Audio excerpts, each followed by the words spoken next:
Hello students, कैसे हैं आप लोग। आई एम अभिषेक सक्सेना और हम लोग पढ़ रहे हैं सरफेस केमिस्ट्री। तो चलिए, आज का टॉपिक हम देख रहे हैं chemical adsorption. Okay, physical adsorption हमारा हो गया था।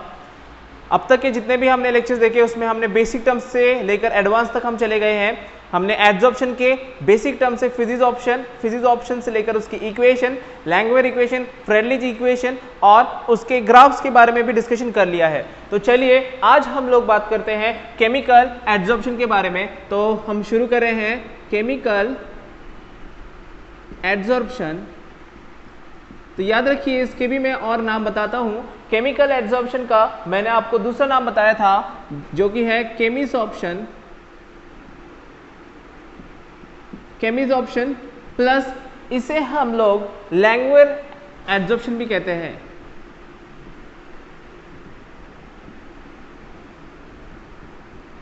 इसे ही हम एक्टिवेटेड एड्जॉर्प्शन भी कहते हैं। Activated adsorption. Remember this point कि केमिकल एड्जॉर्प्शन का ही दूसरा नाम केमिसॉर्प्शन हो जाएगा, केमिसॉर्प्शन का ही दूसरा नाम लैंग्वेज एड्जॉर्प्शन और साथ ही में एक्टिवेटेड एड्जॉर्प्शन होगा।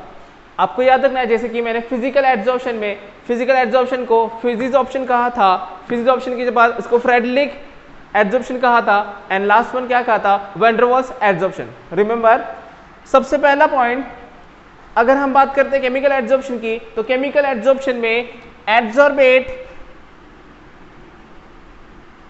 एंड एड्जॉर्बेट के बीच में कौन सा बॉन्ड बनेगा, तो it is forming the covalent bond. याद रखना है कि ये कोवैलेंट बॉन्ड बनाएगा या फिर आप इसे कहते हैं केमिकल बॉन्ड फॉर्म करेगा। इसी वजह से इसे हम लोग केमिकल एड्जॉर्प्शन भी कहते हैं या केमिकल केमिसॉर्प्शन कहते हैं। ठीक है, मेन इंपॉर्टेंट पॉइंट कि जो एड्जॉर्बेंट के सरफेस पर आने वाला है और अट्रैक्ट होने वाला है, तो वो अट्रैक्टिव फोर्स कोई और नहीं केमिकल बॉन्ड या फिर कोवैलेंट बॉन्ड बनेगी, जो कि स्ट्रॉन्ग बॉन्ड होता है। हमने देखा था फिजिकल एड्जॉर्प्शन में वैन डर वाल्स फोर्स था, तो ये है covalent bond, this are stronger than physical bond. Okay, chemical bonds are stronger than, हमने हीट ऑफ बॉन्ड आपने पढ़ा है, तो chemical bond is stronger than physical bond या फिर वैन डर वाल्स फोर्सेस सबसे वीक फोर्सेस होते हैं, सबसे ज्यादा मतलब स्ट्रॉन्ग में हम बोलेंगे chemical bond is very strong. अब हम बात करते हैं इसके बारे में। अगर मैं और बोलूं तो सेकेंड पॉइंट इसमें मैं कहूंगा कि दिस इज अ स्पेसिफिक, ये मैंने कहा था स्पेसिफिक टाइप ऑफ एड्जॉर्प्शन। मतलब केमिकल बॉन्ड आपको पता है कि कोई भी दो सब्सटेंस पर केमिकल बॉन्ड नहीं बन सकता, फिक्स होता है कि ए कौन सा है बी कौन सा है, तभी उनके बीच में केमिकल बॉन्ड बनेगा। मतलब कोई भी ए बी मिलाकर प्रोडक्ट नहीं बनाते, याद रखना ऐसा नहीं होता है, कोई फिक्स ए फिक्स बी ही मिलकर प्रोडक्ट बनाते हैं। वैसे ही स्पेसिफिक ये यहाँ पर भी हमें केमिकल बॉन्ड बनने वाला है, तो केमिकल बॉन्ड बनेगा, इसका मतलब वहां पर जो एड्जॉर्बेंट है वो फिक्स होगा। मतलब एड्जॉर्बेंट कोई भी एड्जॉर्बेंट को नहीं अट्रैक्ट करेगा, पर्टिकुलर केमिकल को ही अट्रैक्ट करेगा। जैसे एग्जांपल निकेल और प्लैटिनम की बात कही थी, तो nickel attracts hydrogen because nickel is used always as a catalyst for the hydrogenation reaction. Nickel platinum catalyst is use, nickel या फिर प्लैटिनम, तो हाइड्रोजन गैस को वो एब्जॉर्ब करता है, केमिकल एब्जॉर्प्शन होता है। इस वजह से निकेल हम एज अ कैटलिस्ट यूज करने वाले हैं। तो it is about specific. Again third point मैंने आपसे कहा था हीट ऑफ एब्जॉर्प्शन के बारे में। तो हीट ऑफ एब्जॉर्प्शन की जब मैं बात कर रहा हूं यहां पर, तो heat of adsorption is high. कितनी बताई थी मैंने, इट इज -82 -240 किलो जूल पर मोल। Remember this point. ओके, इसी पॉइंट को एक्सप्लेन करने के लिए और इसके साथ में मैं एक और पॉइंट एक्सप्लेन करता हूं। जैसे कि मैंने इसकी ग्राफ के बारे में बात की थी, हमने फिजिकल एड्जॉर्प्शन में एनर्जी प्रोफाइल डायग्राम बनाया था। डू यू रिमेंबर किस तरीके से था वो एनर्जी प्रोफाइल डायग्राम? तो अगर मैं उसे बनाने की कोशिश करता हूं तो वो इस तरीके से आएगा। ये हमारा एनर्जी हो गया और ये हमारा था distance. Okay, this one is distance, दिख रहा है, this one is energy here in centre point it is 0, it is positive, here it is negative, ऊपर पॉजिटिव नीचे नेगेटिव बीच में 0, पता है ना आप लोग को, पता है या नहीं पता, सेंटर में 0, इट इज ओरिजिन। ओके, तो फिजिकल एब्जॉर्प्शन का ग्राफ हमने ऐसा देखा था, फिजिकल एब्जॉर्प्शन में किस तरीके से ग्राफ आता था कि चलो ड्रॉ ही कर लेता हूं मैं, it is in this way, या इस तरीके से चलता था। बट अगर मैं केमिकल एब्जॉर्प्शन की बात करूं तो केमिकल एब्जॉर्प्शन, केमिकल बॉन्ड बनने के लिए हमें पहले एनर्जी प्रोवाइड करनी पड़ती है। याद रखें, केमिकल बॉन्ड ऑटोमेटिक नहीं बनेगा, आपको पता है कोई भी केमिकल बॉन्ड बनने के लिए हमें पहले उसे एनर्जी देनी पड़ती है, जिसे हम कहते हैं एक्टिवेशन एनर्जी। तो यहां पर भी केमिकल बॉन्ड फॉर्म करने के लिए या फिर केमिसॉर्प्शन होने के लिए हमें एक एनर्जी देनी पड़ेगी, इसलिए इसकी एनर्जी ऊपर से आ रही है, it will come from the top and यहाँ पे आकर वो बहुत नीचे जाएगा एंड फिर इस तरीके से। तो रिमेंबर दिस कि chemical, this one is for chemical chemisorption, कि केमिसॉर्प्शन के बाद हमें एक्टिवेशन एनर्जी देनी होगी, this one is activation energy.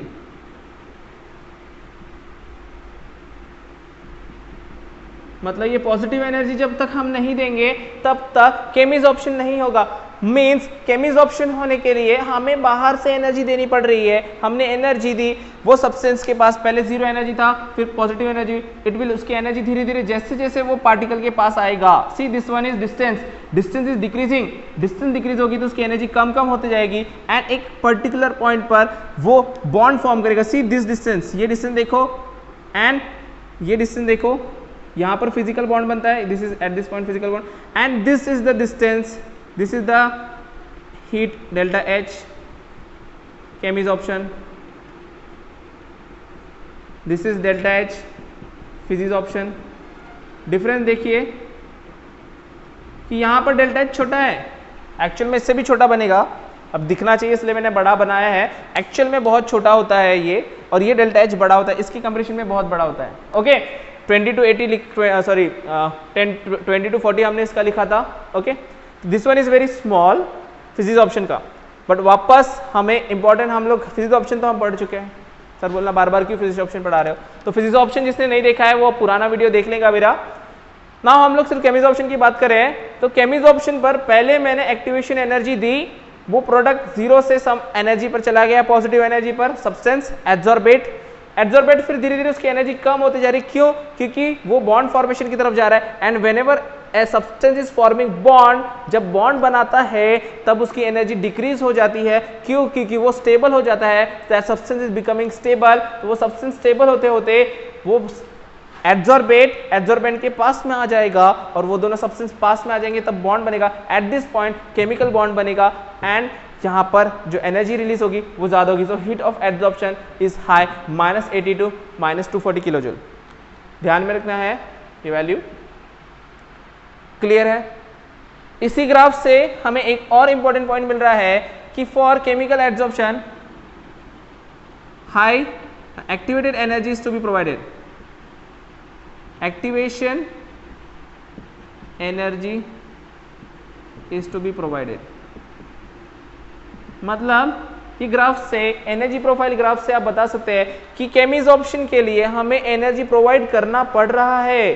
फिजिसॉर्प्शन में ऐसे कोई एनर्जी हमने नहीं प्रोवाइड की थी, ऑटोमेटिक वंडरबल फोर्स हो रहा था, क्योंकि वंडरबल फोर्स विदाउट एनर्जी एक्ट करता है, उसमें ऑटोमेटिक एक्ट करता है। आपने वंडरबल फोर्स केमिकल बॉन्ड के बारे में डिटेल में पढ़ा है in other chapter in states of matter, तो वहां पर आपको पता है Van der Waals force is applicable for all the substances in universe, तो वो सभी सब्सटेंसेस पर रहेगा और जैसे जैसे पास आएगा उसकी पोटेंशियल एनर्जी कम होती है एंड ये एनर्जी बहुत कम है as compare to this energy. मतलब heat of absorption of chemisorption is greater than heat of absorption of physisorption. ये 2 पॉइंट इस ग्राफ से आपको समझ में आने चाहिए, ये बहुत ही सिंपल है। इस ग्राफ पर मेंस पर क्वेश्चन आए हैं तो आपको ध्यान में रखना है कि ये ग्राफ बहुत ही इंपॉर्टेंट है, चाहे वो नीट हो चाहे वो JEE हो।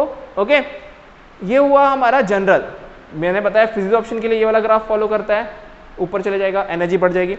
केमिसॉर्प्शन के लिए ये वाला ग्राफ, ब्लैक वाला ग्राफ चलेगा। बट एक्चुअली अगर कोई सब्सटेंस को केमिसॉर्प्शन करना है तो क्या होता है, अब आप देखिए कि आपको ज्यादा एनर्जी, पढ़ाई करना है मुझे, लेकिन ज्यादा एनर्जी से पढ़ाई करना पड़ेगा। बट अगर मैं दूसरे टॉपिक से स्टार्ट करता हूँ तो धीरे धीरे मेरी एनर्जी कम लगेगी और मैं उससे दूसरे हार्ड वाले में जा सकता हूँ। तो मैं कौन सा प्रेफर करूंगा कि पहले मैं सिंपल वाली स्टार्ट करूंगा कि मेरी एनर्जी कम वेस्ट हो, धीरे धीरे मैं आगे बढ़ते जाऊंगा और देखिए यहाँ से मैं आगे निकल जाऊंगा और आगे निकल कर यहाँ पर एक पॉइंट आ रहा है जो कि मुझे केमिज ऑप्शन में शिफ्ट कर रहा है, जो मुझे हार्ड लेवल पे लेके जा रहा है। तो मैं क्या करूंगा, ये इतनी एनर्जी वेस्ट करने की जगह मैं विदाउट एनर्जी से आऊंगा। मतलब पहले स्टार्टिंग में क्या होगा, केमिज ऑप्शन की बात भी करेंगे तो सबसे पहले फिजिक्स ऑप्शन स्टार्ट होगा, फिजिक्स ऑप्शन हो जाएगा, वंडरवॉल फोर्स बन जाएंगे और फिर वो देखेगा कि अब मैं केमिज ऑप्शन में शिफ्ट हो सकता हूँ तो उसके वंडरवॉल फोर्स ब्रेक हो जाएगा। सी पास में जब आएगा तो वंडरवॉल फोर्स ब्रेक होता है, एक लिमिट तक वो अट्रैक्टिव होता है, you remember that. Van der Waals force एक लिमिट तक अट्रैक्टिव होगा, जब लिमिट क्रॉस हो जाएगी तब वो रिपल्सिव हो जाएगा और फिर वो केमिज ऑप्शन की तरफ शिफ्ट करेगा। एंड सिर्फ एक्टिवेशन एनर्जी देखो यहाँ पर कितनी ज्यादा है, यहाँ पर देखो इतनी सी ही activation energy, less low activation energy at this point, very less activation energy is to be provided। मतलब कोई भी होशियार इंसान क्या करेगा कि पहले सिंपल टॉपिक से स्टार्ट करेगा और जब उसका कॉन्सेप्ट क्लियर हो जाएगा तब हार्ड क्वेश्चन में आएगा, न कि दूसरे बच्चों की तरह जो पहले ही हार्ड लेवल स्टार्ट करे और अपनी एनर्जी लॉस करे बहुत सारी और फिर पूरा कॉन्सेप्ट क्लियर हो। तो बेटर है सिंपल से स्टार्ट करें एंड फिर हम हार्ड पर चले जाए, तो हमारा ये जो एनर्जी वेस्ट है, जो टाइम वेस्ट है वो बच जाएगा। वैसे ही केमिज ऑप्शन में इतना सारा एक्टिवेशन एनर्जी देने की जगह सब्सटेंस पहले फिजिक्स ऑप्शन करेगा, फिजिक्स ऑप्शन होने के बाद वो केमिज ऑप्शन के ग्राफ में शिफ्ट करेगा एंड अगर वो और आगे जाता है तो इस तरीके से ब्रेक हो जाएगा। क्लियर है, पॉइंट क्लियर है। मतलब सबसे पहला मैंने कहा कि एड्सॉर्बेंट के बीच में केमिकल बॉन्ड रहेगा, केमिज ऑप्शन एक स्पेसिफिक रहता है, उसमें हीट ऑफ एब्जॉर्प्शन ज्यादा रहता है and it require high activation energy. मतलब एक्टिवेशन एनर्जी कितनी लगेगी, उसमें ज्यादा लगेगी। नाउ अगर हम और इसके बारे में बात करते हैं, चलो इसको नोट डाउन कर लेंगे अच्छे से, make it properly, write down it properly. तो ठीक है, आप पॉज करके भी इसको नोट डाउन कर सकते हैं, मैं इसे मिटा देता हूं। चलते हैं हम नेक्स्ट पॉइंट पर, केमिज ऑप्शन के graphs are very important for this sub chapter. Okay, so आप ध्यान रखेंगे कि ये सब ग्राफ बहुत अच्छे से करके रखें।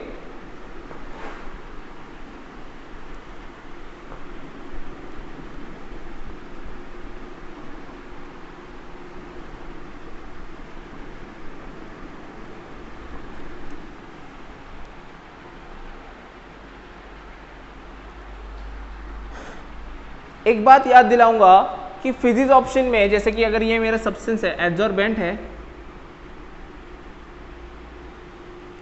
तो मैंने फिजिक्स ऑप्शन में कहा था कि इस तरीके से पार्टिकल्स आएंगे एड्सॉर्ब हो रहे हैं, तो मैंने कहा था मल्टी लेयर बनेगा। किसमें, लेकिन फिजिक्स ऑप्शन में, फिजिक्स ऑप्शन में मल्टी लेयर बनेगा। देखना वो ग्राफ में आपने देखा था कि फिजिक्स ऑप्शन थोड़ा दूरी बनता है, मतलब यहां पर भी फिजिक्स ऑप्शन बन सकता है, यहां पर भी बन सकता है, यहां पर भी बन सकता है, लेकिन आपको पता है केमिकल बॉन्ड हमने देखा कि बहुत पास बनता है। मतलब जो फर्स्ट लेयर रहेगी, दिस फर्स्ट लेयर, सिर्फ यही केमिज ऑप्शन कर सकती है, ओनली फर्स्ट लेयर। मीन्स अगर मैं केमिज ऑप्शन की बात करूं, so chemisorption is a unilayer. कितने पॉइंट हो गए थे, 4 पॉइंट हो गए थे। So chemisorption is a unilayer phenomenon. मतलब कि केमिज ऑप्शन में सिर्फ एक ही लेयर एड्सॉर्ब होगी, एक लेयर एड्सॉर्ब होने के बाद दूसरी लेयर एड्सॉर्ब नहीं होगी, ऐसा नहीं है, एड्सॉर्ब होगी, लेकिन ये केमिज ऑप्शन नहीं रहेगा, केमिकल बॉन्ड नहीं रहेंगे, ये होंगे van der Waals force of attraction. Remember, वो रहेंगे van der Waals force of attraction and ऊपर के भी थर्ड लेयर भी van der Waals force physisorption, but सिर्फ फर्स्ट लेयर केमिज ऑप्शन हो सकता है। मतलब अगर आपको क्वेश्चन पूछा जाए कि अगर एक ही लेयर बनी है तो एक लेयर या तो वो केमिज ऑप्शन हो सकती है या तो फिजिक्स ऑप्शन हो सकती है। याद रखना है, फर्स्ट लेयर केमिज ऑप्शन भी हो सकती है, फिजिक्स ऑप्शन भी हो सकती है, but second layer is only physisorption, not chemisorption. Clear, clear है यहां तक के? तो ये सभी पॉइंट क्लियर है। देन नेक्स्ट वन अगर मैं बात करता हूं, एक पॉइंट यहां पर मैं कह सकता हूं कि जो हमने ग्राफ देखा था, chemizoption happens closer as compared to physioption. मतलब physioption दूर होता है, chemizoption पास होता है। दिख रहा है? ये मैंने ग्राफ में भी हमने देखा कि physioption दूर बना था bond, Van der Waals force, and chemical bond पास में आ गया था। Clear?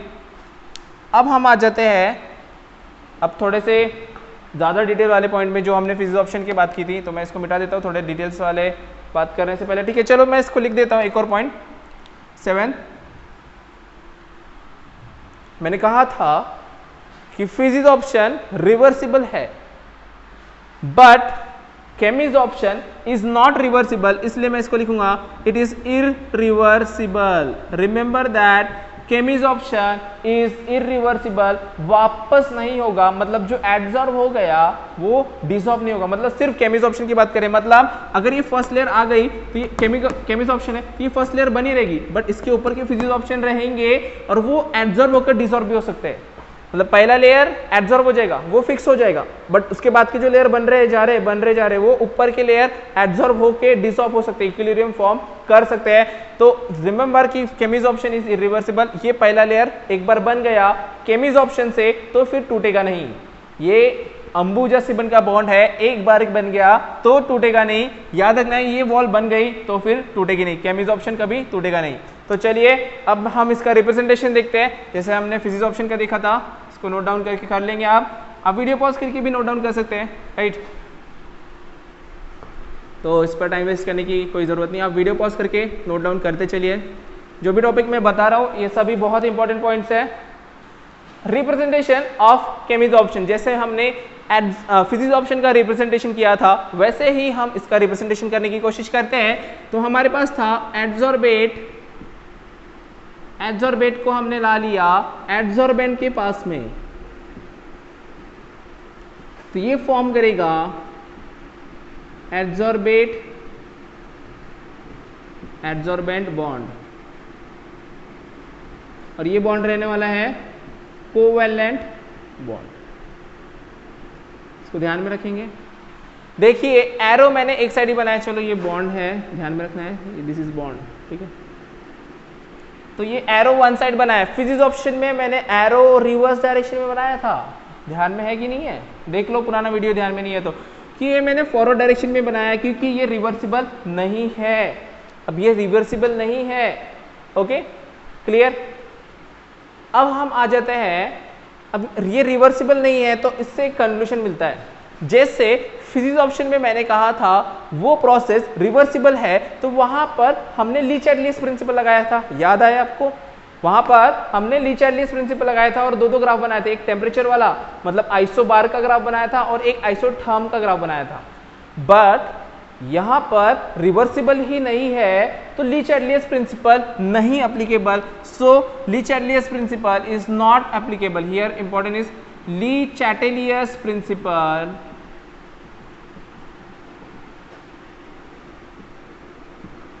is not applicable. Remember that applicable ही नहीं है। तो अगर मैं यहाँ पर x/m वर्सेस प्रेशर का ग्राफ बनाने जाऊंगा chemizoption के लिए, तो ऐसा कोई ग्राफ नहीं बनेगा। याद रखना है कि chemizoption में x/m वर्सेस प्रेशर का ग्राफ नहीं बनता है। अगर क्वेश्चन आ जाए for chemizoption x/m versus pressure graph, तो देयर इज नो ग्राफ। समझ में आया? Only for physioption is there is graph. Clear? Same temperature के साथ भी वैसा होना चाहिए, मतलब टेम्परेचर का भी ऐसा सच कोई ग्राफ नहीं है एक्चुअल में। बट अगर हम पढ़ते हैं इससे डिटेल में, टेम्परेचर को जब हम पढ़ते हैं, अगर मैं x/m वर्सेस टेम्परेचर बना दूं, next point x/m versus temperature, मतलब अगर मैं यहाँ पर ग्राफ बनाता हूँ x/m मतलब इनडायरेक्टली एब्जॉर्प्शन हो गया। x/m का मैंने 2-3 बार आपको मतलब बता दिया है और नहीं बताऊंगा, आप पुराने वीडियो देखकर चेक कर ले। यहाँ पर टेम्परेचर अगर मैं बनाता हूँ, आपको physioption का ग्राफ याद है ये वाला, कि अगर मैं टेम्परेचर बढ़ाता हूँ तो फिजिक्स ऑप्शन डिक्रीज होता है। याद है आपको, अगर मैं टेम्परेचर बढ़ाता हूं तो फिजिक्स ऑप्शन डिक्रीज होता है, बट अगर मैं केमिज ऑप्शन की बात करूं तो केमिज ऑप्शन पहले इंक्रीज होता है और फिर बाद में डिक्रीज होता है। एक सर्टेन लिमिट तक हाइट पे पहुंचने के बाद एक मैक्सिमम टेम्परेचर पर वो मैक्सिमम हो जाता है और उसके बाद फिर वो डिक्रीज हो जाता है। कुछ समझ में आ रहा है? क्या कहा था? ये फिजिक्स ऑप्शन के लिए ग्राफ है और ये केमिज ऑप्शन के लिए। सी हियर, टेम्परेचर बढ़ रहा है तो फिजिक्स ऑप्शन कम होते जा रहा है। दिख रहा है x/m की वैल्यू डिक्रीज हो रही है। तो जब टेम्परेचर बढ़ेगा तो फिजिक्स ऑप्शन डिक्रीज हो जाएगा। बट केमिज ऑप्शन की जब मैंने बात की, ब्लू वाला कर्व देखेंगे, x/m टेम्परेचर बढ़ रहा है, x/m बढ़ते जा रहा है, एक मैक्सिमम एब्जॉर्प्शन मतलब x/m पर पहुंच गया, उसके बाद वो डिक्रीज हो जाएगा। अब ये फंडा कैसे होगा? सर टेम्परेचर बढ़ा रहे हैं, एब्जॉर्प्शन बढ़ गया, आपने बोला एब्जॉर्प्शन बढ़ गया, पर एब्जॉर्प्शन कम कैसे हो गया सर? आपने तो बोला सर ये रिवर्सिबल नहीं है। मैंने बोला ये रिवर्सिबल नहीं है और ये सच में रिवर्सिबल नहीं है, फिर ये डिक्रीज कैसे हो रहा है, एब्जॉर्प्शन कम कैसे हो रहा है? मतलब कि वहां से हाइड्रोजन निकल रहा है कि नहीं निकल रहा है? यहाँ पे मैंने लिखा नहीं है, मैंने यहाँ पे एब्जॉर्प्शन कम मतलब एब्जॉर्बेंट की सरफेस से निकलेगा नहीं, तो निकल नहीं रहा, तो फिर ये कम कैसे हो रहा है? तो इसको हम समझते हैं एग्जाम्पल से हमारे निकल और हाइड्रोजन के। तो ये आप नोट डाउन कर लो, इसको मैं अलग तरीके से समझाता हूँ, इसको आप नोट डाउन कर ले अच्छे से।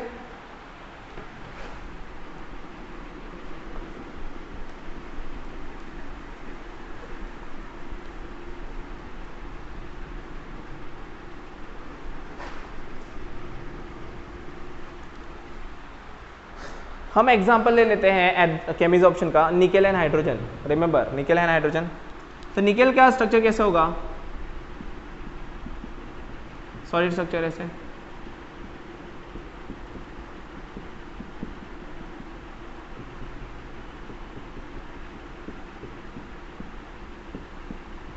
ये देखेंगे कि निकल का जो क्रिस्टल है या जो सरफेस है, सिर्फ सरफेस के पार्टिकल वैकेंट है। देखो इनको यहाँ पर बॉन्ड की जरूरत है, ऊपर इनको बॉन्ड की जरूरत है, समझ में आ रहा है? इसलिए ये वाले पूरे सेटिस्फाइड हो चुके हैं, बाकी नीचे भी रहेंगे, बहुत सारे रहेंगे, तो नीचे वाले सेटिस्फाइड, बट सरफेस के जो निकल है दिस आर अनस्टेबल, जो कि हम एक्सप्लेन कर चुके हैं एब्जॉर्प्शन प्रोसेस। तो सरफेस वालों को एब्जॉर्प्शन की जरूरत है, मतलब बाहर से कोई आ जाए, इनके पास इनकी इच्छा पूरी कर दे, खाली है, जरूरत है, कोई आ जाए इनकी जरूरत पूरी कर दे, तो उसके लिए हाइड्रोजन आ जाएगा H2H में सिंगल सिंगल बॉन्ड, तो वो आएगा इसके पास में।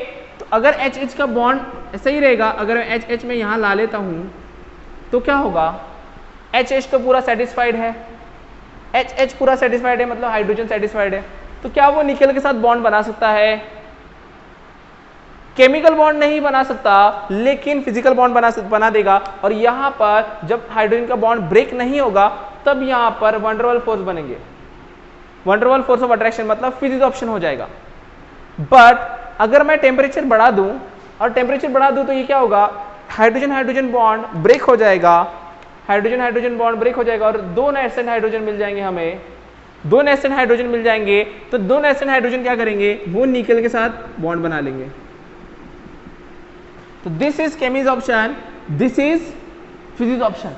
ध्यान में रखना है कि जब हाइड्रोजन हाइड्रोजन का बॉन्ड नहीं ब्रेक हो रहा है तब वो हो गया फिजिक्स ऑप्शन, और जब ब्रेक होगा तब वो हो गया केमिज ऑप्शन। क्योंकि पुराना जब बॉन्ड ब्रेक होगा, पुराना रिलेशनशिप टूटेगा, तभी तो नया रिलेशनशिप बनेगा। वैसे ही ये हाइड्रोजन का बॉन्ड ब्रेक होगा, तभी वो हाइड्रोजन निकेल के साथ बॉन्ड बनाएगा।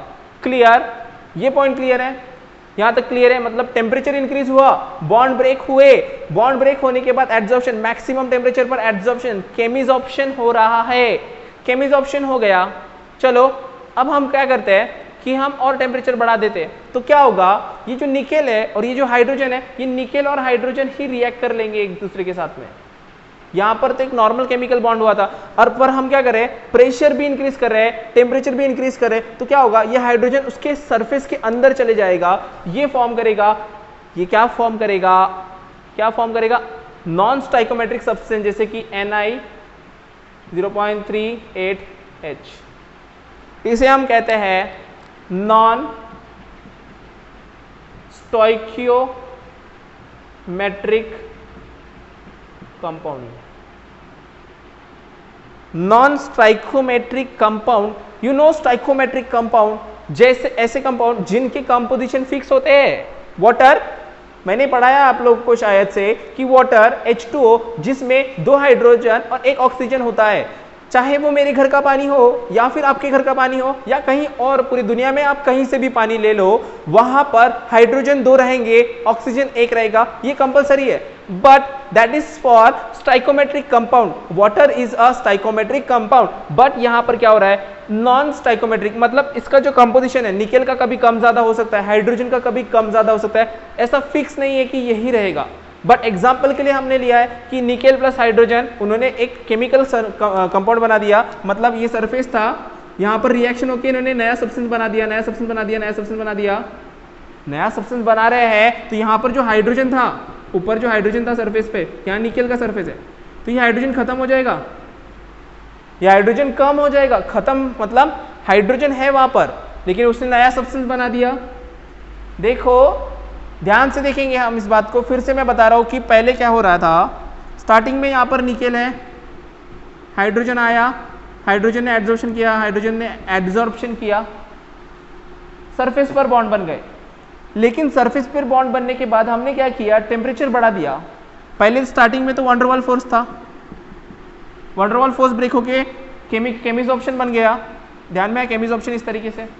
अब केमिसॉर्प्शन होने के बाद हम टेम्परेचर और बढ़ा रहे हैं, तो टेम्परेचर और बढ़ाएंगे तो इस तरीके की रिएक्शन हो जाएगी। रिएक्शन मतलब वो निकेल हाइड्रोजन के साथ रिएक्ट करेगा। तो जो सरफेस पे सपोज यहाँ पर 4 हाइड्रोजन थे, तो 4 हाइड्रोजन की जगह 1 हाइड्रोजन सपोज खत्म हो गया, 1 हाइड्रोजन इस रिएक्शन में चला गया इनके साथ में अंदर, तो यहाँ पर जगह खाली हो गई, तो बाहर से और हाइड्रोजन आ सकता है। समझ में आ रहा है, मतलब यहाँ पर हाइड्रोजन कॉन्सेंट्रेशन अगर कम हो गया, मतलब जो हमने ग्राफ बनाया था टेम्परेचर का कि पहले एब्जॉर्प्शन बढ़ गया फिर कम हो गया, ऐसा ग्राफ बनाया था हमने, तो पहले एब्जॉर्प्शन बढ़ गया बाद में कम हो गया, व्हाई इट इज डिक्रीजिंग। अगर क्वेश्चन पूछा जाए कि chemisorption is not reversible but why the graph temperature versus x/m versus temperature graph decreases after certain limit, तो क्या मतलब आएगा, क्या आंसर आएगा कि whatever the adsorbent is there, adsorbent react with adsorbate to form some non-stoichiometric compound, non stoichiometric compound के बना देगा, और उसका कॉन्सेंट्रेशन, हाइड्रोजन का कॉन्सेंट्रेशन, किसका कॉन्सेंट्रेशन, एड्सॉर्बेट का कॉन्सेंट्रेशन कम हो जाएगा। इस वजह से अगर एड्सॉर्बेट का कॉन्सेंट्रेशन कम हो गया, इसका मतलब हमारा x/m, x कम हो गया, यहाँ से x कम हो गया तो x/m कम हो जाएगा। ध्यान में आ रहा है, ये x/m है, ये टेम्परेचर है। तो अगर x की h कम हो गया, यहाँ से हाइड्रोजन कम हो गया, जैसे यहाँ पर 3 हाइड्रोजन थे, यहाँ का 1 हाइड्रोजन रिएक्ट हो गया नॉन स्टाइकोमेट्रिक कंपाउंड बनाने में, तो फिर यहाँ का हाइड्रोजन खत्म हो गया, खत्म मतलब रिएक्ट हो गया, तो यहाँ पर जगह खाली हो गई, मतलब एब्जॉर्प्शन कम हो गया। अगर हम और टेम्परेचर बढ़ाते हैं तो ये हाइड्रोजन भी यहाँ पर रिएक्ट हो जाएगा, ये भी यहाँ पर रिएक्ट हो जाएगा, और पूरा एब्जॉर्प्शन खत्म हो जाएगा। समझ में आ गया? एक्चुअली खत्म नहीं होता, इसके सरफेस पर और आते रहेंगे जब तक हम एक्स्ट्रा हाइड्रोजन दे रहे हैं। तो ये हुआ हमारा पूरा केमिसॉर्प्शन। तो मेरे ख्याल से आपको केमिसॉर्प्शन पूरा समझ में आ गया होगा। ये सारे पॉइंट्स इंपॉर्टेंट है केमिसॉर्प्शन में। ओके, तो आज के लेक्चर में हमने क्या डिस्कस किया, आज का लेक्चर हमारा पूरा केमिसॉर्प्शन पर था। सबसे पहले हमने बताया कि केमिसॉर्प्शन में केमिकल बॉन्ड रहते हैं, केमिकल बॉन्ड में हीट ऑफ एड्सॉर्प्शन ज्यादा होता है, एक्टिवेशन एनर्जी प्रोवाइड करनी होती है। हमने वहां पर एनर्जी प्रोफाइल डायग्राम देखा फिर से। उसके बाद हमने बात की कि ये रिवर्सिबल नहीं है, इरिवर्सिबल है, इसका रिप्रेजेंटेशन देखा। रिप्रेजेंटेशन के बाद हमने डिटेल में देखा कि नाइट्रोजन, निकेल और हाइड्रोजन का किस तरीके से केमिसॉर्प्शन होगा। पहले फिजिसॉर्प्शन होता है, फिर केमिसॉर्प्शन होता है। केमिसॉर्प्शन से अगर हम और प्रेशर बढ़ाते हैं और टेम्परेचर बढ़ाते हैं तो नॉन स्टाइकोमेट्रिक कंपाउंड बन जाते हैं। समझ में आ गया? तो यहाँ तक के बहुत ही सिंपल था हमारा जर्नी एड्सॉर्प्शन का। केमिसॉर्प्शन, एड्सॉर्प्शन पर ही टॉपिक चल रहा है अभी तक हमारा। तो ये है हमारा केमिसॉर्प्शन। इसके बाद हम लोग क्या करेंगे, अब हमारा फिजिसॉर्प्शन हो गया, केमिसॉर्प्शन हो गया, इनका मैंने बेसिक डिफरेंस बताया था। आप क्या करेंगे कि आप इसका डिटेल में डिफरेंस जो ग्राफ है पूरे सिस्टमैटिक वे से वो बना लेंगे। अगर पॉसिबल हुआ तो हम नेक्स्ट लेक्चर में इन दोनों का डिफरेंस देखेंगे, या फिर हम लोग देखेंगे फैक्टर्स अफेक्टिंग एड्सॉर्प्शन कि एड्सॉर्प्शन पर कौन से फैक्टर्स अफेक्ट करते हैं। ओके, तो अगर वीडियो पसंद आ गया, आपको सब समझ में आ गया, तो लाइक कर दो मेरे वीडियो को एंड शेयर कर देंगे आप अपने फ्रेंड के साथ, और कमेंट में बताएंगे कि कौन सा टॉपिक आपको अच्छा लगा, कौन सा पॉइंट आपको समझा नहीं है। ठीक है, तो फिर हम लोग मिलते हैं नेक्स्ट वीडियो पर, तो बने रहेंगे मेरे साथ।